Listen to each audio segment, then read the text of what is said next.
And then Pat Tillman was complaining about it, and then he got shot. I talked to his brother. Oh, you did? And then he got shot, and it was a big hero charging Al Qaeda. No Al Qaeda, he just somebody shot him in the back. Look, we're dealing with complete evil. We're dealing with complete evil. And until the American people wake up and say, we don't want this evil in our country anymore, and we want to come back to a country of decency and goodness and integrity and honor, you know, we're going down that road. And that's what it's going to take. It's going to take people to stand up and say, we don't want to live in this kind of a world anymore. You know, I believe we should pull all our troops out of Iraq. I believe we should leave other countries alone. Let other countries live their lives the way they choose to.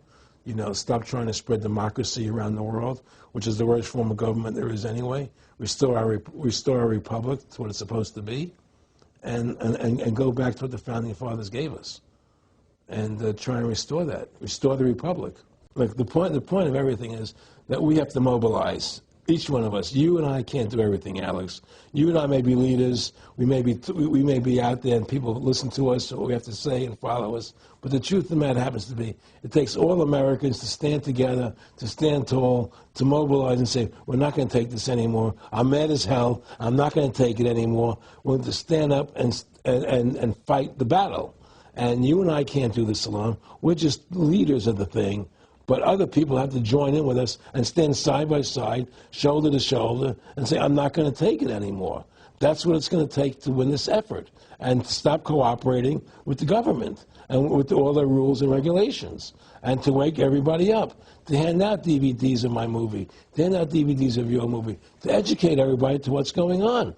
Well, freedom and liberty is what people really want. You know, and it's time to stop the duplicity of the government from lying to us. You see, many people know the truth of what's happening in this country. They know the truth, like the numbers you gave about 9/11, but they're afraid to stand up. People have to find their courage and stand up and say, I'm not going to take this anymore. I know the truth, you know, and it's like they create a situation where if you tell the truth, you're considered a lunatic. You know, in other words, if someone goes on a TV show and says 9/11's an inside job, oh, you're an idiot, you're crazy. They call you names. You can't be afraid of that. Well, it doesn't work anymore. I mean, they have no facts. Just calling you crazy doesn't make you crazy. Well, we know that. They also go get kooks who are kooks to put them on and then say they represent us. That's right, exactly. Another tactic. Exactly. And Bill O'Reilly's great at that. Sean Hannity is great at that. They just put people on who they can dominate, you know. But why do you think guys like that, they're not stupid? I mean, I've talked to people that know, they know the truth. Why do you think they decide to join the evil? That has to be in their hearts. I mean, I had the opportunity to do that, and then in my heart I couldn't do it. So it has. But, I mean, how could you or I consciously be involved in something like putting AIDS virus in black Africans' vaccines? I mean, what the hell? I mean, it's like, we're not good guys either. I mean, I don't think I'm like some special, perfect person. What the hell's wrong with this elite? I mean, what are they running around doing evil? I mean, they just run around continually doing evil. Well, I think a lot of them think they're doing the right thing. I think a lot of them think they're doing the right thing. Not the top elite, but people within the system, you know. But I think that it's all about, as Nick said to me, it's about control and power. They have all the money they want. They can make all the money they want. They have a machine that can make all the money. It's not about money.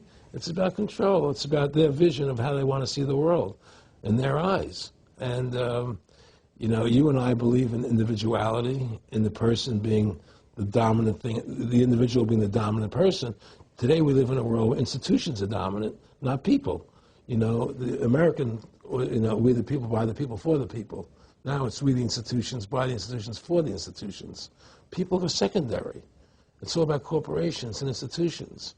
And the Federal Reserve is the biggest institution in the world. You know, if you ask somebody what's the biggest corporation in the world, they'll say Google or Walmart or Exxon or something. But the biggest corporation in the world is the Federal Reserve System, right? And all the other corporations feed off the nipple of the Federal Reserve System. Well, it's like the Monopoly game. The bank always wins. It has unlimited money. It's not the people playing on the board. Exactly. The bank owns the board, the box, right. And the shelf it's sitting on. So But that's because you gave them the ability to make the money. You have to take that away from them. We can take the bank away from the private bankers. Exactly. You have to take the creation of money away from the private bankers, and you'll solve 95% of your problems. Well, let me look at America. 10% growth rates every year like China's having right now. The U.S. had 10% growth rates until the Federal Reserve took over. And then if you look at that, it all starts really going downhill from there. Well, they destroyed the American worker. What they've done, here's what's happened.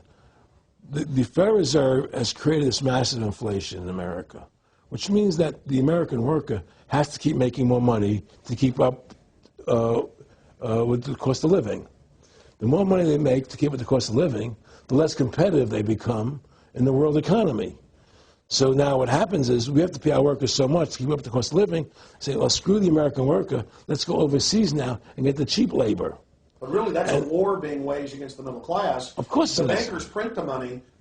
Really, this is a war being waged against the middle class. The bankers print the money. Everything they're doing is about destroying any private pools of wealth or independence. Yeah, but what I'm trying to say is because of the inflation that they've created, they've now allowed other countries to outcompete us. You see, because other countries don't have to pay as much money as we have to pay here to our workers to survive. Yes. So now we're not competitive anymore. So we've lost our manufacturing base. We've lost our competitive. In the old days, the American worker, you wanted to buy everything American. You wouldn't buy anything from Japan, which was cheap crap. And what does that leave us? It leaves America this military force, and so the elite's giving us a deal. We'll continue to build up your military and give you homeland security jobs, shift your economy over to being the bulldog enforcer of the New World Order. Exactly. You can either and by controlling the economy, they force everybody into that position. That's exactly correct. That's exactly correct. And there's no more manufacturing here. We're a service economy. We do nothing. We provide nothing. We provide nothing to the rest of the world anymore. Well, first of all, Freedom to Fascism is a movie that everybody should see, because we show the fraud of the income tax. We show how judges put people in jail for no reason. We show the corruption of the justice system, and we show how the Federal Reserve came into being and how it's controlling society, and how all the central banks of the world are working together through the Bank of International Settlements in Switzerland, which is the central bank for all the central banks, and how they all work together to create this one world government, the one world order, which is what they're trying to do. So Freedom to Fascism is a movie just to get you a good basic education about how the world is really working. And I really want everybody to see that movie. Critical. In terms of the CFR, in terms of compartmentalization, I mean, there are many good people, I believe, that are part of these organizations who don't even understand what the organization's really about. People like when I was in Germany doing cancer treatment, there was a gentleman there who was visiting a friend of his who had cancer, and he was a member of the CFR, and we were talking, and I showed him the movie. He said, "Oh my God, I'm going to resign. I had no idea this was what the CFR was about."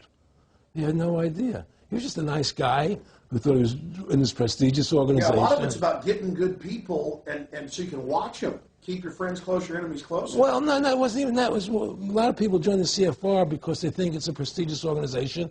It'll help them in business, make good business contacts. They don't have an understanding that the CFR is really about world domination, about how they and the Trilateral Commission, the Bilderbergers, all work together, the banks to control the people. A lot of them don't understand that. They don't see the big picture. Oh, it's CFR, it's a prestigious organization. I'll make this one, I'll make that one. I can do good business deals out of it. It's just business to them. The CFR wants to get the people in there that have influence and power, and so they're part of that. So they're not opposing them, It's like the whole country today is becoming the haves and have-nots. You're getting the very, very wealthy, the middle class is being destroyed, and you're getting the poor people. Isn't this just a slick mafia that took over and uses fancy PR? Well, you can call it mafia.